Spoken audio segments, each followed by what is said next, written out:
नमस्कार। स्वागत है आपका कथाकल्प में। राग दरबारी भाग 10। लेखक हैं श्रीलाल शुक्ल और स्वर है प्रवीण दीक्षित का। छंगामल विद्यालय इंटर कॉलेज की स्थापना देश के नव नागरिकों को महान आदर्शों की ओर प्रेरित करने एवं उन्हें उत्तम शिक्षा देकर राष्ट्र का उत्थान करने हेतु हुई थी। कॉलेज का चमकीले नारंगी कागज पर छपा हुआ संविधान एवं नियमावली पढ़कर यथार्थ की गंदगी में लिपटा हुआ मन कुछ वैसी ही निर्मल और पवित्र हो जाता था जैसे भारतीय संविधान में मौलिक अधिकारों का अध्याय पढ़कर। क्योंकि इस कॉलेज की स्थापना राष्ट्र के हित में हुई थी, इसलिए उसमें कुछ और हो या ना हो, गुटबंदी काफी थी। वैसे गुटबंदी जिस मात्रा में थी उसे बहुत बढ़िया नहीं कहा जा सकता था, पर जितने कम समय में वह विकसित हुई उसे देखकर लगता था काफी अच्छा काम हुआ है। वह 2-3 साल ही में पड़ोस के कॉलेजों की गुटबंदी की अपेक्षा ज्यादा ठोस दिखने लगी थी, बल्कि कुछ मामलों में तो वह अखिल भारतीय संस्थाओं तक का मुकाबला करने लगी थी। प्रबंध समिति में वैद्य जी का दबदबा था, पर रामाधीन भीखम खेड़वी अब तक उसमें अपना गुट बना चुके थे। इसके लिए उन्हें बड़ी साधना करनी पड़ी। काफी दिनों तक वे अकेले ही अपने गुट बने रहे। बाद में एक आध मेंबर भी उनकी ओर खींचे। अब बड़ी मेहनत के बाद कॉलेज के नौकरों में 2 गुट बन पाए थे, पर उनमें अभी तक बहुत काम होना था। प्रिंसिपल साहब तो वैद्य जी पर पूरी तरह आश्रित थे, पर खन्ना मास्टर अभी उसी तरह रामाधीन के गुट पर आश्रित नहीं हो पाए थे। उन्हें खींचना बाकी था। लड़कों में भी अभी दोनों गुटों की हमदर्दी के आधार पर अलग अलग गुट नहीं बने थे। उनमें आपसी गाली गलौज और मारपीट होती तो थी, पर इन कार्यक्रमों को अभी तक उचित दिशा नहीं मिल पाती थी। गुटबंदी के उद्देश्य से न होकर ये काम व्यक्तिगत कारणों से होते थे, और इस तरह लड़कों की गुंडागर्दी की शक्ति व्यक्तिगत स्वार्थों पर नष्ट होती जाती थी। उसका उपयोग राष्ट्र के सामूहिक हित में नहीं होता रहा था। गुटबंदों को अभी इस दिशा में भी बहुत काम करना था। यह सही है कि वैद्य जी को छोड़कर कॉलेज के गुटबंदों में अभी अनुभव की कमी थी। उनमें परिपक्वता नहीं थी, पर प्रतिभा थी।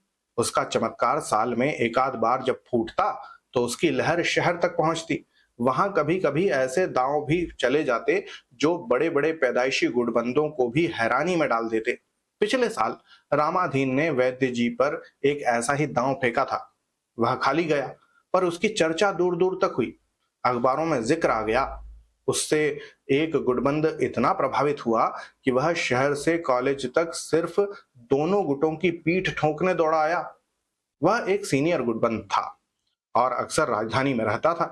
पिछले 40 साल से वह अपने 24 घंटे केवल गुटबंदी के नाम अर्पित किए हुए था। उसकी जिंदगी ही गुटबंदी का चलता फिरता स्रोत बनी हुई थी। वह अखिल भारतीय स्तर का आदमी था और उसके बयान रोज अखबार में पहले पन्नों पर छपते थे, जिनमें देशभक्ति और गुटबंदी का अनोखा संगम होता था।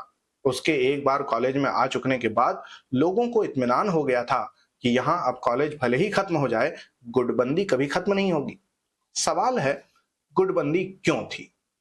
यह पूछना वैसा ही है जैसे पानी क्यों बरसता है, सत्य क्यों बोलना चाहिए, वस्तु क्या है और ईश्वर क्या है। वास्तव में यह एक सामाजिक मनोवैज्ञानिक यानी लगभग दार्शनिक सवाल है। इसका जवाब जानने के लिए दर्शन शास्त्र जानने की जरूरत है, और दर्शन शास्त्र जानने के लिए हिंदी का कवि या कहानीकार होने की जरूरत है। सभी जानते हैं कि हमारे कवि और कहानीकार वास्तव में दार्शनिक हैं, और कविता या कथा साहित्य तो वे सिर्फ यूं ही लिखते हैं। किसी भी सुबुकवादी उपन्यास में पढ़ा जा सकता है कि नायक ने नायिका के जलते हुए होठों पर होठ रखे और कहा, नहीं नहीं निशी, मैं उसे नहीं स्वीकार कर सकता, वह मेरा सत्य नहीं है, वह तुम्हारा अपना सत्य है। निशी का ब्लाउज जिस्म से चू कर जमीन पर गिर जाता है। वह अस्फुट स्वर में कहती है, निक्कू, क्या तुम्हारा सत्य मेरे सत्य से अलग है? इसी को ठाएं कहते हैं। इसी के साथ निशी और निक्कू फिलॉसफी की 1000 मीटर वाली दौड़ पर निकल पड़ते हैं। अब निशी की ब्रा भी जमीन पर गिर जाती है। निक्कू की टाई और कमीज हवा में उड़ जाती है। गिरते पड़ते एक दूसरे पर लोटते पोटते वे मैदान के दूसरे छोर पर लगे हुए फीते को सत्य समझकर इसी तरह यहाँ पहुंचते हैं, तब पता चलता है वह सत्य नहीं है, वह संयोग श्रृंगार, जलते हुए होठ, फिलॉसफी की मार। थोड़ी ही देर में वे मैदान छोड़कर जंगल में आ जाते हैं और पत्थरों से छिलते हुए, कांटों से बिंधे नंगे बदन झांक झांक कर प्रत्येक झाड़ी में देखते हैं, और इस तरह नंगापन, सुबुक सुबुक, चूमा चाटी, व्याख्यान आदि के माहौल में उस खरगोश का पीछा करते रहते हैं जिसका कि नाम सत्य है। यह फिलॉसफी लगभग सभी महत्वपूर्ण काव्यों और कथाओं में होती है, और इसीलिए ठीक नहीं कि इस उपन्यास के पाठक भी काफी देर से फिलॉसफी के एक लटके का इंतजार कर रहे हों और सोच रहे हों, हिंदी का यह उपन्यासकार इतनी देर से और सब तो कह रहा है, फिलॉसफी क्यों नहीं कहता? क्या मामला है? यह फ्रॉड तो नहीं है? अब यह सही है कि सत्य, अस्तित्व आदि शब्दों के आते ही हमारा कथाकार चिल्ला उठता है, सुनो भाइयों, यह किस्सा कहानी रोककर मैं थोड़ी देर के लिए तुमको फिलॉसफी पढ़ाता हूं, ताकि तुम्हें यकीन हो जाए कि वास्तव में मैं फिलोसोफर था, पर बचपन के कुसंग के कारण यह उपन्यास या कविता लिख रहा हूं। इसलिए हे भाइयों, लो यह 16 पेजी फिलॉसफी का लटका, और अगर मेरी किताब पढ़ते पढ़ते तुम्हें भ्रम हो गया हो कि मुझे औरों जैसी फिलॉसफी नहीं आती, तो उस भ्रम को इस भ्रम से काट दो। तात्पर्य यह है, क्योंकि फिलॉसफी बघारना प्रत्येक कवि और कथाकार के लिए अपने आप में एक वैल्यू है। क्योंकि मैं कथाकार हूं, क्योंकि सत्य, अस्तित्व आदि की तरह गुटबंदी जैसे एक महत्वपूर्ण शब्द का जिक्र आ चुका है, इसीलिए 16 पृष्ठ के लिए तो नहीं, पर एक दो पृष्ठ के लिए अपनी कहानी रोककर मैं भी पाठकों से कहना चाहूंगा कि सुनो सुनो है भाइयों, वास्तव में तो मैं एक फिलोसोफर हूं, पर बचपन के कुसंग के कारण इत्यादि इत्यादि। वेदांत के अनुसार, जिसका हवाला वैद्य जी आयुर्वेद के पर्याय के रूप में दिया करते हैं, गुटबंदी परमात्मानुभूति की चरम दशा का एक नाम है। उसमें प्रत्येक तू मैं को और प्रत्येक मैं तू को अपने से ज्यादा अच्छी स्थिति में देखता है। वह उस स्थिति को पकड़ना चाहता है। मैं तू और तू मैं को मिटाकर मैं की जगह तू और तू की जगह मैं बन जाना चाहता है। वेदांत हमारी परंपरा है, और चूंकि गुटबंदी का अर्थ वेदांत से खींचा जा सकता है, इसलिए गुटबंदी भी हमारी परंपरा है, और दोनों हमारी सांस्कृतिक परंपराएं हैं। आजादी मिलने के बाद हमने अपनी बहुत सी सांस्कृतिक परंपराओं को फिर से खोद कर निकाला है। तभी हम हवाई जहाज से यूरोप जाते हैं, पर यात्रा का प्रोग्राम ज्योतिषी से बनवाते हैं। फॉरेन एक्सचेंज और इनकम टैक्स की दिक्कतें दूर करने के लिए बाबाओं का आशीर्वाद लेते हैं। स्कॉच विस्की पीकर भगंदर पालते हैं, और इलाज के लिए योगाश्रमों में जाकर सांस फुलाते हैं, पेट सिकोड़ते हैं। उसी तरह विलायती तालीम में पाया हुआ जनतंत्र स्वीकार करते हैं, और उसको चलाने के लिए अपनी परंपरागत गुटबंदी का सहारा लेते हैं। हमारे इतिहास में चाहे युद्ध काल रहा हो या शांति काल, राजमहलों से लेकर खलिहानों तक गुटबंदी द्वारा मैं को तू और तू को मैं बनाने की शानदार परंपरा रही है। अंग्रेजी राज में अंग्रेजों को बाहर भगाने के झंझट में कुछ दिनों के लिए हम उसे भूल गए थे। आजादी मिलने के बाद अपनी और परंपराओं के साथ उसको भी हमने बढ़ावा दिया है।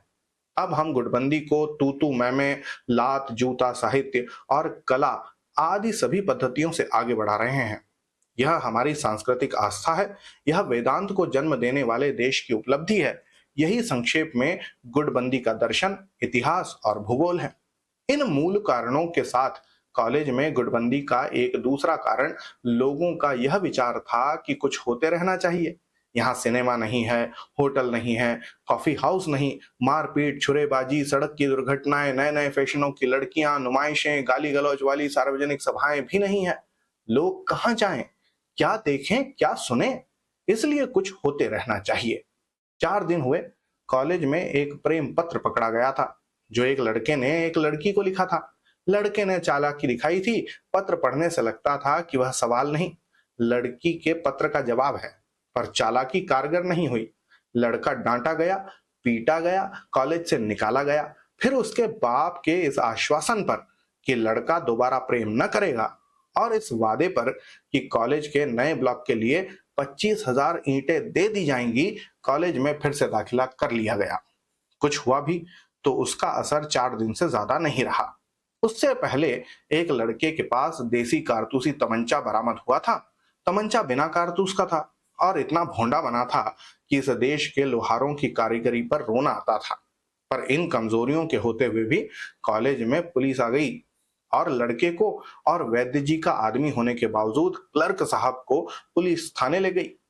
लोग प्रतीक्षा करते रहे कि कुछ होने वाला है और लगा कि 4-6 दिन तक कुछ होता रहेगा। पर शाम तक पता चला कि जो निकला था वह तमंचा नहीं था, बल्कि लोहे का एक छोटा सा टुकड़ा था। और क्लर्क साहब थाने पर पुलिस के कहने से नहीं, बल्कि अपने मन से तफरी करने के लिए चले गए थे। और लड़का गुंडागिरी नहीं कर रहा था, बल्कि बांसुरी बहुत अच्छी बजाता था।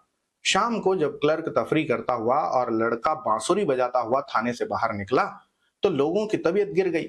वे समझ गए कि यह तो कुछ भी नहीं हुआ और उनके सामने फिर वही शाश्वत प्रश्न पैदा हो गया कि अब क्या हो। इस वातावरण में लोगों की निगाह प्रिंसिपल साहब और वैद्य जी पर पड़ी थी। वैद्य जी तो अपनी जगह मदन मोहन मालवीय शैली की पगड़ी बांधे हुए इत्मीनान से बैठे थे, पर प्रिंसिपल साहब को देखकर लगता था कि वे बिना किसी सहारे के बिजली के खंभे पर चढ़े हुए और दूर से ही किसी को देखकर चीख रहे हैं, देखो देखो, वह कोई शरारत करना चाहता है। उनकी निगाह में संदेह था और अपनी जगह पर चिपके हुए प्रत्येक भारतवासी का भय यह था कि कोई हमें खींचकर हटा न दे। लोग कमजोरी ताड़ गए और उनको और उसी लपेट में वैद्य जी को लुलुहाने लगे। उधर वे लोग भी मार न पड़ जाए, इस डर से पहले ही मारने पर आमादा हो गए। उन्हीं दिनों एक दिन खन्ना मास्टर को किसी ने बताया कि हर कॉलेज में एक प्रिंसिपल और एक वाइस प्रिंसिपल होता है। वे इतिहास पढ़ाते थे और कॉलेज के सबसे बड़े लेक्चरर थे। इसी धोखे में वे एक दिन वैद्य जी से कह आए कि उन्हें वाइस प्रिंसिपल बनाया जाना चाहिए। वैद्य जी ने सिर हिलाकर कहा कि यह एक नवीन विचार है। नवयुवकों को नवीन चिंतन करते ही रहना चाहिए। उनके प्रत्येक नवीन विचार का मैं स्वागत करता हूं, पर यह प्रश्न प्रबंध समिति के देखने का है। उसकी अगली बैठक में यदि यह प्रश्न आया तो इस पर समुचित विचार किया जाएगा। खन्ना मास्टर ने यह नहीं सोचा कि प्रबंध समिति की अगली बैठक कभी नहीं होती। उन्होंने तत्काल वाइस प्रिंसिपल का पद पाने के लिए एक दरखास्त लिखी और प्रिंसिपल को इस प्रार्थना के साथ दे दी कि इसे प्रबंध समिति की अगली बैठक में पेश कर दिया जाए। प्रिंसिपल साहब खन्ना मास्टर की इस हरकत पर हैरान रह गए। उन्होंने वैद्य जी से जाकर पूछा, खन्ना को यह दरखास्त देने की सलाह आपने दी है? उसका उत्तर वैद्य जी ने 3 शब्दों में दिया, अभी नवयुवक है। इसके बाद कुछ दिनों तक प्रिंसिपल साहब शिवपालगंज के रास्ते पर मिलने वाले हर आदमी से प्राणी शास्त्र का यह तथ्य बताते रहे कि आजकल के लोग न जाने कैसे हो गए हैं।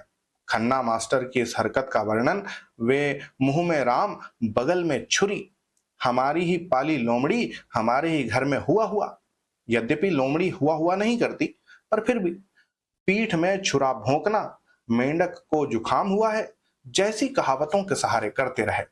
एक दिन उन्होंने चौराहे पर खड़े होकर प्रतीकवादी ढंग से कहा, एक दिन किसी घोड़े के सूंड में नाल ठोकी जा रही थी। उसे देखकर एक मेंढक को शौक चर्राया कि हम भी नाल ठुकाएंगे।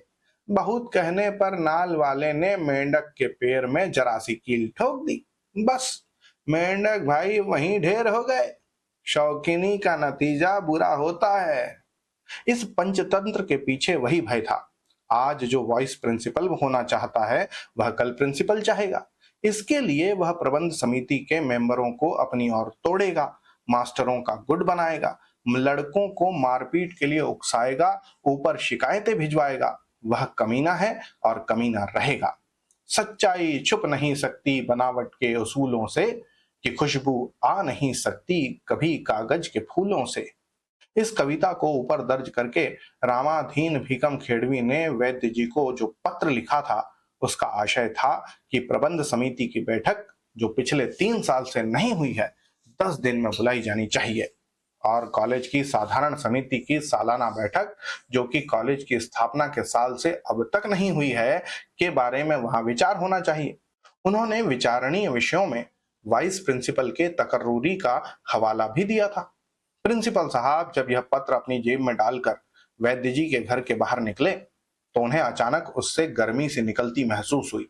उन्हें जान पड़ा कि उनकी कमीज झुलस रही है और गर्मी की धाराएं कई दिशाओं में बहने लगी हैं। एक धारा उनके कोट को झुलसाने लगी, दूसरी कमीज के नीचे से निकलकर उनकी पैंट के अंदर घुस गई और उसके कारण उनके पैर तेजी से बढ़ने लगे। एक तीसरी धारा उनके आंख, कान और नाक पर लाल पॉलिश चढ़ाती हुई खोपड़ी के उस गड्ढे की ओर बढ़ने लगी जहां पर कुछ आदमियों के दिमाग हुआ करता है। कॉलेज के फाटक पर ही उन्हें रुक्पन बाबू मिल गए और उन्होंने रुककर कहना शुरू किया, देख लिया तुमने, खन्ना रामाधीन का खूंटा पकड़ कर बैठे हैं। वाइस प्रिंसिपली का शौक चर्राया है। एक बार एक मेंढक ने देखा कि घोड़े की नाल ठुकी जा रही है तो उसने भी रुक्पन बाबू कॉलेज छोड़कर कहीं बाहर जा रहे थे और जल्दी में थे। बोले, आज जानता हूं मेंढक वाला किस्सा यहाँ सभी को मालूम है, पर मैं आपसे एक बात साफ साफ बता दूं, खन्ना से मुझे हमदर्दी नहीं है, पर मैं समझता हूं कि यहाँ एक वाइस प्रिंसिपल का होना जरूरी है। आप नहीं रहते तो यहाँ सभी मास्टर कुत्तों बिल्लियों की तरह लड़ते हैं। टीचर्स रूम में वह गुंडागिर्दी होती है कि क्या बताएं। वही हैं ठे ठे फे फे। वे गंभीर हो गए और आदेश के ढंग से कहने लगे, प्रिंसिपल साहब, मैं समझता हूं कि हमारे यहाँ एक वाइस प्रिंसिपल भी होना चाहिए। खन्ना सबसे ज्यादा सीनियर है, उन्हीं को बन जाने दीजिए। सिर्फ नाम की बात है, तनख्वाह तो बढ़नी नहीं है। प्रिंसिपल साहब का दिल इतने जोर से धड़का कि लगा उछलकर फेफड़े में घुस जाएगा। वे बोले, ऐसी बात अब कभी भूल कर भी न कहना रुक्पन बाबू। ये खन्ना वन्ना चिल्लाने लगेंगे कि तुम उनके साथ हो। यह शिवपालगंज है, मजाक में भी सोच कर बोलना चाहिए। अरे, मैं तो सच्ची बात कहता हूं, खैर देखा जाएगा। कहते कहते रुक्पन बाबू आगे बढ़ गए। प्रिंसिपल साहब तेजी से अपने कमरे में आ गए। ठंडक थी, पर उन्होंने कोट उतार दिया। शिक्षा संबंधी सामानों की सप्लाई करने वाली किसी दुकान का एक कैलेंडर ठीक उनकी नाक के सामने दीवार पर टंगा हुआ था, जिसमें नंगे बदन पर लगभग एक पारदर्शक साड़ी लपेटे हुए कोई फिल्म एक्ट्रेस एक आदमी की ओर लड्डू जैसा बढ़ा रही थी। आदमी चेहरे पर बड़े बड़े बाल बढ़ाए हुए, एक हाथ आंखों के सामने उठाए ऐसा मुंह बना रहा था जैसे लड्डू खाकर उसे अपच हो गया हो। ये मेनका और विश्वामित्र थे। वे इन्हीं को थोड़ी देर देखते रहे, फिर घंटी बजाने की जगह जोर से चिल्लाकर उन्होंने चपरासी को बुलाया और कहा, खन्ना को बुलाओ।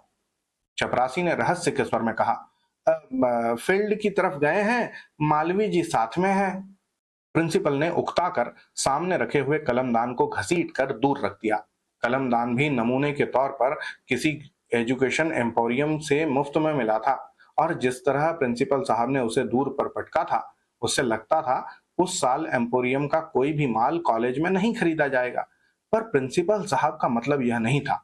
वे इस वक्त चपरासी को सिर्फ यह बताना चाहते थे कि वे उसकी खुफिया रिपोर्ट अभी सुनने को तैयार नहीं है।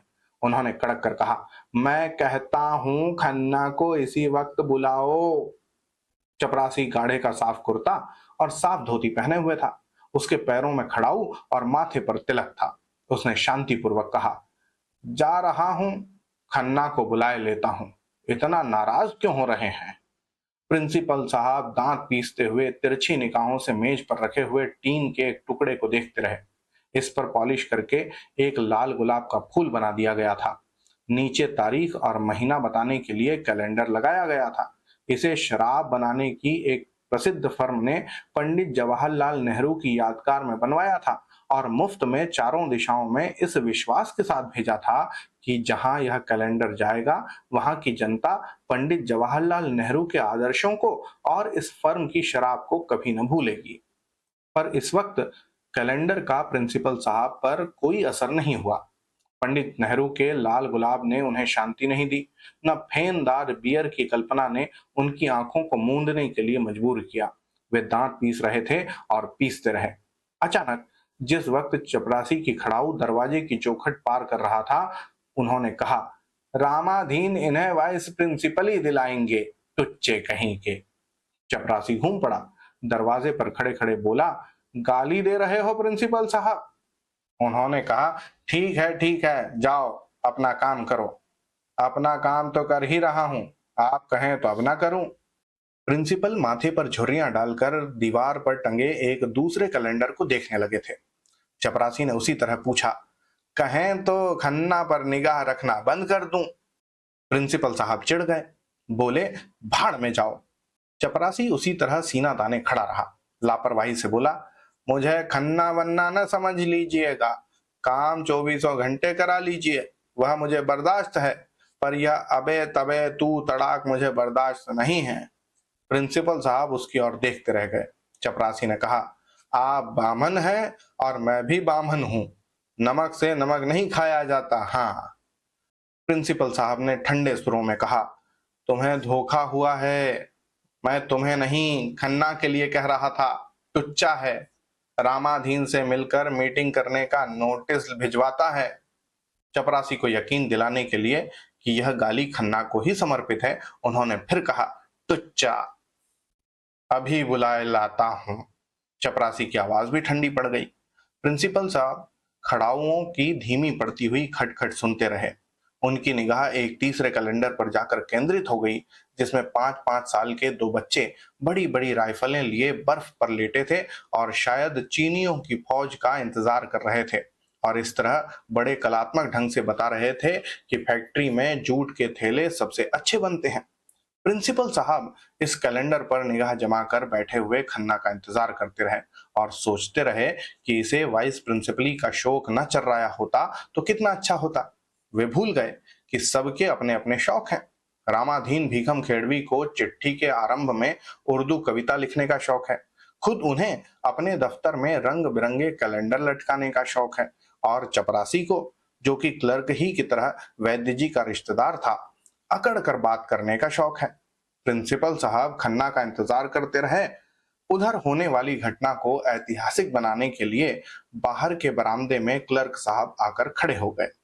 दीवार के पीछे और खिड़की के नीचे ड्रिल मास्टर टांग पसार कर खड़े खड़े पेशाब करने की बजाय बीड़ी पीने लगे।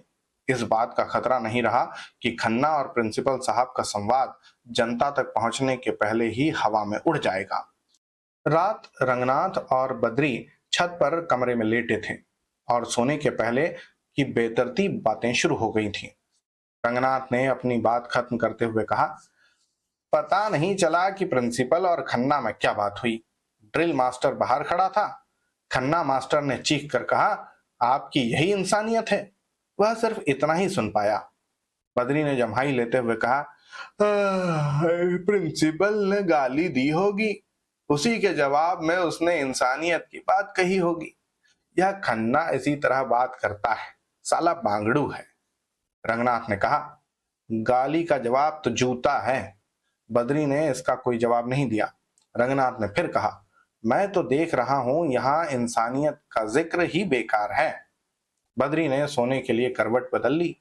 गुड नाइट कहने की शैली में बोले, सो तो ठीक है, पर यहाँ जो भी क ख ग घ पढ़ लेता है उर्दू भूखने लगता है, बात बात में इंसानियत इंसानियत करता है। कल्ले में जब बूता नहीं होता तभी इंसानियत के लिए जी हुड़कता है। बात ठीक थी। शिवपालगंज में इन दिनों इंसानियत का बोलबाला था। लौंडे दोपहर की घनी अमराइयों में जुआ खेलते थे।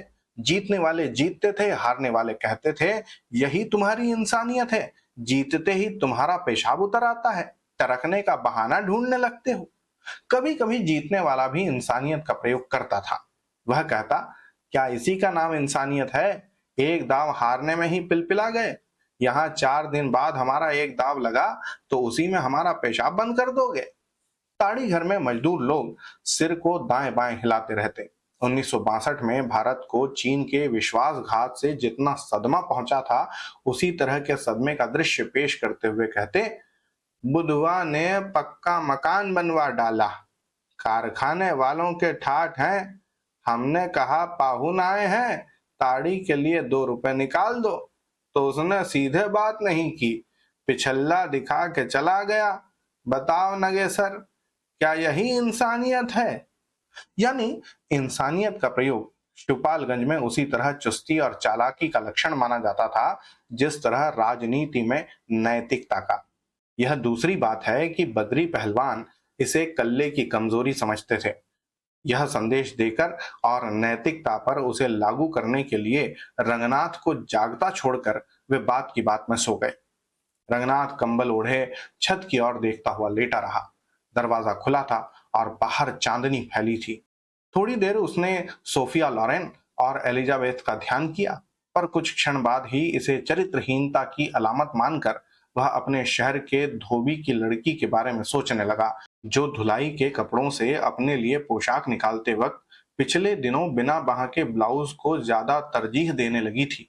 कुछ देर में इस परिस्थिति को भी कुछ घटिया समझकर फिल्मी अभिनेत्रियों पर उसने दोबारा ध्यान लगाया और इस बार राष्ट्रीयता और देश प्रेम के नाम पर लिज टेलर आदि को भुलाकर वहीदा रहमान और सायरा बानो का सहारा पकड़ा।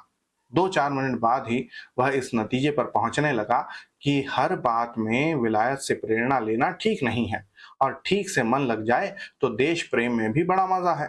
अचानक उसे नींद सी आने लगी और बहुत कोशिश करने पर भी सायरा बानू के समूचे जिस्म के सामने उसके ध्यान का रकबा छोटा पड़ने लगा। उसमें कुछ शेर और भालू छलांगे लगाने लगे। उसने एक बार पूरी कोशिश से सायरा बानू को धड़ से पकड़कर घसीटना चाहा, पर वह हाथ से बाहर फिसल गई और उसी सौदे में शेर और भालू भी बाहर निकल गए। तभी उसके दिमाग में खन्ना मास्टर की बनती बिगड़ती हुई तस्वीर एक दो बार लुपलुपाई और शब्द गूंजने लगा, इंसानियत, इंसानियत। पहले लगा कोई यह शब्द फुसफुसा रहा है, फिर जान पड़ा इसे कोई मंच पर बड़ी गंभीर आवाज में पुकार रहा है। इसके बाद ही ऐसा जान पड़ा कहीं दंगा हो रहा है और चारों ओर से लोग चीख रहे हैं, इंसानियत, इंसानियत, इंसानियत। वह जाग पड़ा और जागते ही शोर सुनाई दिया, चोर चोर चोर, जाने ना पाए, पकड़ लो, चोर चोर चोर। एकाध क्षणों के बाद पूरी बात चोर चोर चोर पर आकर टूट रही थी, जैसे ग्रामोफोन की सुई रिकॉर्ड में इसी नुक्ते पर फंस गई हो। उसने देखा शोर गांव में दूसरी तरफ से हो रहा था। बद्री पहलवान चारपाई से कूदकर पहले ही नीचे खड़े हो गए हैं, वह भी उठ बैठा। बद्री ने कहा, छोटे कहता ही था, चोरों का एक गिरोह आसपास घूम रहा है, लगता है गांव में भी आ गए। दोनों जल्दी जल्दी कपड़े पहनकर बाहर आए। कपड़े पहनने का अर्थ यही नहीं कि बद्री ने चूड़ीदार पैजामा और शेरवानी पहनी हो। नंगे बदन पर ढीली पड़ी हुई तहमद उन्होंने कमर के चारों ओर कस ली और एक चादर ओढ़ लिया।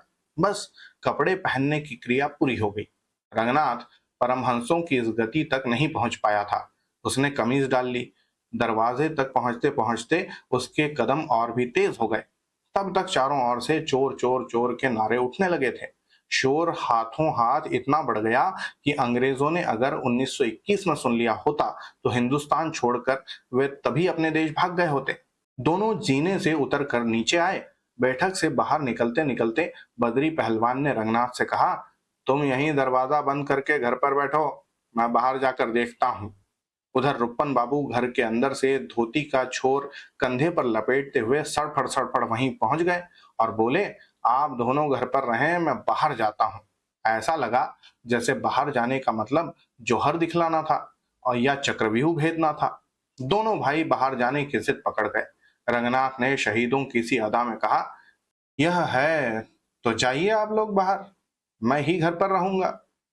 सामने सड़क से चांदनी में 3 आदमी चोर चोर चीखते हुए निकले। उनके पीछे 2 आदमी उसी तरह चोर चोर का नारा बुलंद करते हुए निकल गए। फिर एक अकेला आदमी उसी तरह चोर चोर का हल्ला मचाता हुआ निकला। फिर 3 आदमी और, सबके हाथों में लाठियां थीं। सभी दौड़ रहे थे, सभी चोरों को दौड़ा रहे थे। जुलूस में सबसे बाद में निकलने वालों में से बद्री ने कुछ को पहचाना। वह भी दौड़कर उन्हीं में मिल गए। पुकार कर बोले, कौन है छोटे, चोर कहाँ है? छोटे ने हाफते हाफते कहा, आगे आगे निकल गए। कुछ देर शांति रही। रुपन बाबू और रंगनाथ बैठक का दरवाजा बंद करके ताला लगाकर छत पर वापस चले गए। नीचे से वैद्य जी खखार कर बोले, कौन है? रुपन बाबू ने जवाब दिया, चोर है पिताजी। वैद्य जी घबराहट में गरज कर बोले, कौन? रुपन, तुम छत पर हो? रुपन ने गांव में उठते हुए शोर को अपनी ओर से यथाशक्ति बढ़ावा देते हुए कहा, हाँ हम ही हैं। क्यों जानबूझकर पूछ रहे हैं? चैन से सोते क्यों नहीं? वैद्य जी अपने छोटे लड़के की यह आदर भरी वाणी सुनकर चुप हो गए। छत पर रुपन बाबू और रंगनाथ गांव भर में फैलती फूटती आवाजों को सुनते रहे। कोई मकान के पिछवाड़े चिल्लाया, मार डाला। और शोर, किसी ने चीख कर कहा, अरे नहीं छोटे, यह तो भगवती है, छोड़ो इसे छोड़ो, उधर उधर चोर उधर गए हैं। कोई रो रहा था। किसी ने सांत्वना दी, अरे क्यों राण जैसा रो रहा है, एक डंडा पड़ गया उसी में से फाय फाय कर रहा है। रोते रोते उसने जवाब दिया, हम भी कसर निकालेंगे, देख लेंगे। हाँ।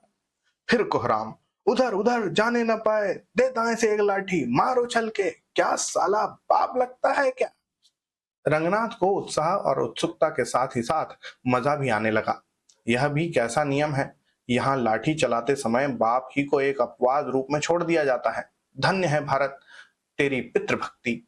रुपन बोले, भगवती और छोटे की चल रही थी, लगता है इसी धमा चौकड़ी में छोटे ने कुछ कर दिया।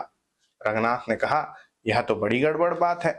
रुपन बाबू उपेक्षा के साथ बोले, गड़बड़ क्या है, दांव लग जाने की बात है। छोटे देखने में भोंदू लगता है, पर बड़ा घाघ है। दोनों फिर चारों ओर की भगदड़ और शोर की ओर कान लगाते रहे। रंगनाथ ने कहा, शायद चोर निकल गए, वह तो यहाँ हमेशा ही होता है। रंगनाथ ने रुपन बाबू के ग्राम प्रेम की चापलूसी करनी चाहिए। बोले, शिवपालगंज में चोर आकर निकल जाएं, यह तो संभव नहीं। बद्री दादा बाहर निकले हैं तो एक दो तो पकड़े ही जाएंगे। किसी पुरानी पीढ़ी के नेता की तरह अतीत की ओर हसरत के साथ देखते हुए रुपन बाबू ने ठंडी सांस भरी। कहने लगे, नहीं रंगनाथ दादा, अब वह पहले वाले दिन गए। वह ठाकुर दूरबीन सिंह का जमाना था, बड़े बड़े चोर शिवपालगंज के नाम से थर्राते थे। रुपन बाबू की आंखें वीर पूजा की भावना से चमक उठी, पर बात यहीं रुक गई। शोर का आखिरी दौर चल निकला था और लोग आसमान फाड़ने के उद्देश्य से बजरंग बली की जय बोलने लगे थे। रंगनाथ ने कहा, लगता है कोई चोर पकड़ा गया। रुपन बाबू ने कहा, अरे नहीं, मैं गंजहा लोगों को खूब जानता हूँ। चोरों को गांव से बाहर खदेड़ दिया होगा, चोरों ने खुद इन्हें गांव के बाहर नहीं खदेड़ा, यही क्या कम है। इसी खुशी में जय जयकार लगाई जा रही है। चांदनी में लोग दो दो चार चार के गुट बनाकर किचमिच किचमिच करते हुए सड़क पर और दूसरे रास्तों से आ जा रहे थे। रुपन बाबू ने मुंडेर के पास खड़े होकर देखा। एक गुट ने नीचे से कहा, जागते रहो रुपन बाबू, रात भर होशियारी से रहना। रुपन बाबू घृणा के साथ वहीं से बोले, जाओ बे, बहुत नक्शेबाजी न झाड़ो। रंगनाथ की समझ में नहीं आया कि इतनी अच्छी सलाह का रुपन बाबू इस तरह क्यों तिरस्कार कर रहे हैं। थोड़ी देर बाद यही सलाह गांव के कोने कोने में गूंजने लगी, जागते रहो, जागते रहो। शोर अब रह रहकर हो रहा था। चारों ओर सीटियां भी सुनाई देने लगी थीं। रंगनाथ ने कहा, अब ये सीटियां कैसी हैं। रुपन बाबू बोले, क्या पुलिस शहर में गश्त नहीं लगाती। ओ, तो पुलिस भी अब मौके पर आ गई है। जी हाँ, पुलिस ने ही तो गांव वालों की मदद से डाकुओं का मुकाबला किया है। पुलिस वालों ने ही ने तो उन्हें यहां से मार भगाया है। रंगनाथ आश्चर्य से रुपन बाबू को देखने लगा। डाकू? हाँ हाँ, डाकू नहीं तो और क्या। चांदनी रात में कभी चोर भी आते हैं, ये डाकू तो थे ही। रुपन बाबू जोर से ठठाकर हंसे। बोले, अरे दादा, ये गंजहा लोगों की बातें हैं, मुश्किल से समझोगे। मैं तो जो अखबार में छपने वाला है उसका हाल आपको बता रहा हूं। एक सीटी मकान के बिल्कुल नीचे सड़क पर बजी। रुपन बोले, तुमने मास्टर मोतीराम को देखा है कि नहीं। पुराने आदमी हैं, दरोगा जी उनकी बड़ी इज्जत करते हैं, वे दरोगा की इज्जत करते हैं, दोनों की इज्जत प्रिंसिपल साहब करते हैं। कोई साला काम तो करता ही नहीं है, सब एक दूसरे की इज्जत करते हैं। यही मास्टर मोतीराम शहर के अखबार के संवाददाता हैं। उन्होंने चोरों को डाकू भी ना बताया तो मास्टर मोतीराम होने से क्या फायदा। रंगनाथ हंसने लगा। सीटियां और जागते रहो की आवाजें दूर दूर तक बिखरने लगी। इधर उधर के मकानों पर लोगों ने दरवाजे खुलवाने के लिए चीखना चिल्लाना शुरू कर दिया। दरवाजा खोल दो मुन्ना, से लेकर मर गए ससुरे, अरे हम पुकार रहे हैं तुम्हारे बाप तक की शैलियां दरवाजा खुलवाने के लिए प्रयोग में आने लगी। वैद्य जी के मकान पर भी किसी ने सदर दरवाजे की सांकल खटखटाई। बाहर लेटने वाला एक हलवाहा जोर से खांसा। सांकल दोबारा खटकी। रंगनाथ ने कहा, बद्री दादा होंगे, चलो ताला खोल दें। वे लोग नीचे आ गए। ताला खोलते खोलते रुपन ने पूछा, कौन। बद्री ने दहाड़ कर कहा, खोलते हो कि नहीं? कौन कौन लगाए हो? रुपन ने ताला खोलना बंद कर दिया। बोले, क्या नाम है? उधर से गला फाड़ आवाज आई, रुपन, कहे देता हूं चुपचाप दरवाजा खोल दो। कौन? बद्री दादा? हाँ हाँ, बद्री दादा ही बोल रहा हूं, खोलो जल्दी। रुपन ने ढीले ढीले हाथों से ताला खोलते हुए कहा, अब बद्री दादा, अपने बाप का नाम भी बता दो। बद्री दादा ने कोसते हुए वैद्य जी का नाम बताया। रुपन ने फिर पूछा, दादा, जरा अपने बाबा का भी नाम बता दो। उन्होंने उसी तरह कोसते हुए उन्होंने उसी तरह कोसते हुए बाबा का नाम बताया। फिर पूछा गया, पर बाबा का नाम? बद्री ने दरवाजे पर मुक्का मारा, कहा, अच्छा न खोलो, जाते हैं। रुपन बाबू ने कहा, अरे दादा, जमाना जोखिम का है, बाहर चोर लोग घूम रहे हैं, इसीलिए पूछ रहा हूं। पर बाबा का नाम भूल गए हो तो न बताओ, पर गुस्सा दिखाने से कोई फायदा नहीं, गुस्से का काम बुरा है।